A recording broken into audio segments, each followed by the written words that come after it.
சுதேசி நீராவி கப்பல் நிறுவனம், அதாவது சுதேசி ஸ்டீம் நேவிகேஷன். சுதேசி என்றால் சொந்த நாடு என்று பொருள். ஓகேங்களா?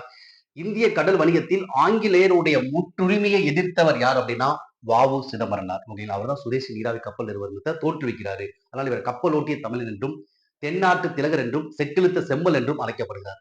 எந்த நாள்ல இவர் இந்த கப்பல் நிறுவனத்தை தோற்றுவிக்கிறார் அப்படின்னா 1906 அக்டோபர் 16 தான் இந்த நிறுவனம் தோற்றுவிக்கிறாரு. இதோடைய முதல் பயணம் எங்க இருந்து எங்க இருக்கு பாத்தீங்கன்னா தூத்துக்குடியில இருந்து இலங்கையில கொழும்பு வரை இருக்குது. இந்த கப்பலை தோற்றுவிப்பதற்காக மொத்தம் 10 லட்சம் ரூபாய் தேவைப்படுகிறது. 40,000 பங்குகள், ஒரு பங்குக்கு 25 ரூபாய் வீதம் 10 லட்சம் ரூபாய் தேவைப்படுகிறது இந்த கப்பல் உருவாக்குவதற்கு. இதுல முக்கியமாக 2000 பங்குகள் யார் கொடுத்திருக்காங்கன்னா பாண்டித்துரை தேவர். 8000 பங்குகள் யார் கொடுத்திருக்காங்கன்னா KJ முகமது பக்கீர் சேட் இவர் கொடுத்திருக்காங்க. இந்த 40,000 பங்குல 1/3 பங்கு இஸ்லாமிய சமுதாய மக்கள் கொடுத்ததுதான். என்ன கப்பல் வாங்குறாங்க? பிரான்ஸ் நாட்டில இருந்து SS கேலியோ அண்ட் SS லாவ், இந்த 2 கப்பல்களை வாங்குறாங்க.